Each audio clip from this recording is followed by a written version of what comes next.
ତାରାରେ ଇତିହାସର ସବୁଠାରୁ ଅଦ୍ଭୁତ ଏବଂ ସବୁଠାରୁ ଭୋକିଲା ମଣିଷଙ୍କ ବିଷୟରେ ଏକ ବିସ୍ତୃତ ଆଲେଖ୍ୟ ନିମ୍ନରେ ଦିଆଗଲା। ତାରାରେ ଅସମାପ୍ତ କ୍ଷୁଧାର ଏକ ରହସ୍ୟମୟ ଇତିହାସ। ଇତିହାସରେ ଅନେକ ବିଚିତ୍ର ବ୍ୟକ୍ତିତ୍ୱଙ୍କ ବିଷୟରେ ଶୁଣିବାକୁ ମିଳେ, କିନ୍ତୁ ତାରାରେ ଆଙ୍କ କାହାଣୀ ସବୁଠାରୁ ଭିନ୍ନ ଏବଂ ଆଶ୍ଚର୍ଯ୍ୟଜନକ। ଧମସ ଶତାବ୍ଦୀର ଫ୍ରାନ୍ସରେ ଜନ୍ମିତ ଏହି ବ୍ୟକ୍ତିଙ୍କ ପାଖରେ ଏପରି ଏକ ଭୋକ ଥିଲା ଯାହାକୁ କୌଣସି ଖାଦ୍ୟ ଶାନ୍ତ କରିପାରୁନଥିଲା। ସେ କେବଳ ଅଧିକ ଖାଉନଥିଲେ, ବରଂ ସେ ଏପରି ଜିନିଷ ସବୁ ଖାଉଥିଲେ ଯାହା ଜଣେ ସାଧାରଣ ମଣିଷ ପାଇଁ କଳ୍ପନା ବାହାରେ। ପ୍ରାରମ୍ଭିକ ଜୀବନ। ତାରାରେଙ୍କ ଜନ୍ମ ପ୍ରାୟ 1772 ମସିହାରେ ଫ୍ରାନ୍ସର ଲିଅନ୍ ନିକଟବର୍ତ୍ତୀ ଏକ ଗ୍ରାମରେ ହୋଇଥିଲା। ପିଲାଦିନରୁ ହିଁ ତାଙ୍କର ଖାଇବା ଶୈଳୀ ଅସ୍ୱାଭାବିକ ଥିଲା।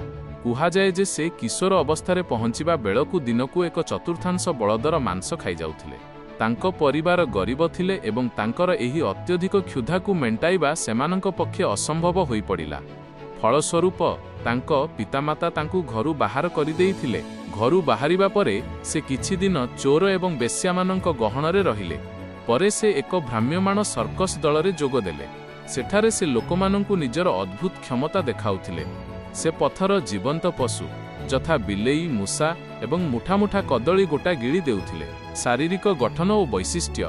ତାରାରେ ଦେଖିବାକୁ କୌଣସି ଦୈତ୍ୟ ପରି ନଥିଲେ। ତାଙ୍କର ଓଜନ ମାତ୍ର 100 ପାଉଣ୍ଡ ପାଖାପାଖି 45 କିଲୋଗ୍ରାମ ଥିଲା ଏବଂ ସେ ବହୁତ ଦୁର୍ବଳ ଦେଖାଯାଉଥିଲେ। କିନ୍ତୁ ତାଙ୍କ ଶରୀରରେ କିଛି ଅଦ୍ଭୁତ ଲକ୍ଷଣ ଥିଲା। ଚର୍ମ। ତାଙ୍କ ପେଟର ଚର୍ମ ଏତେ ଢିଲା ଥିଲା ଯେ ଖାଇବା ପରେ ତାହା ବେଲୁନ୍ ପରି ଫୁଲି ଯାଉଥିଲା ଏବଂ ଖାଲି ପେଟରେ ତାହା ତାଙ୍କ ଅଣ୍ଟା ପର୍ଯ୍ୟନ୍ତ ଓହଳି ରହୁଥିଲା। ମୁହଁ।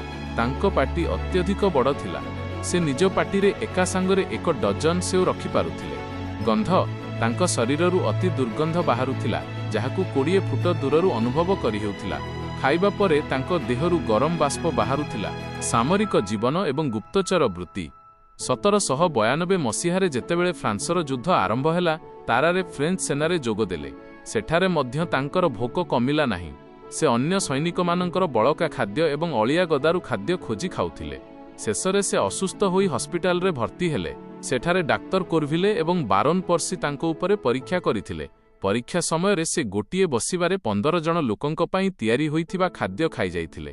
ସେ ଜୀବନ୍ତ ବିଲେଇ, ସାପ ଏବଂ ମୂଷାଙ୍କୁ ମଧ୍ୟ କଞ୍ଚା ଖାଇ ଦେଇଥିଲେ। ଜେନେରାଲ ଆଲେକ୍ସାଣ୍ଡର ବୋହାର୍ନାଏସ୍ ତାରାରେଙ୍କର ଏହି ଅଦ୍ଭୁତ ଗୁଣକୁ ଯୁଦ୍ଧରେ ବ୍ୟବହାର କରିବାକୁ ଚାହିଁଲେ।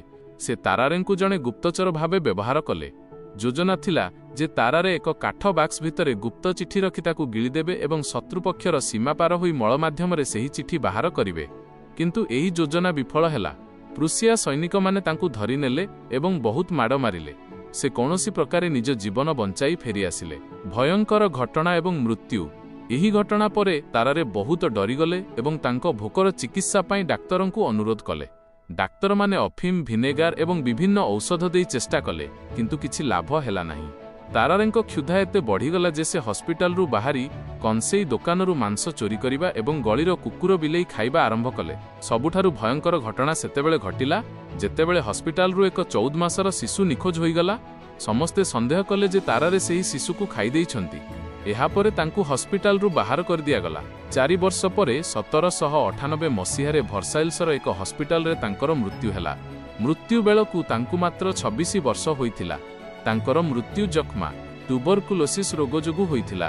ଶବ ବ୍ୟବଚ୍ଛେଦରୁ ମିଳିଥିବା ତଥ୍ୟ।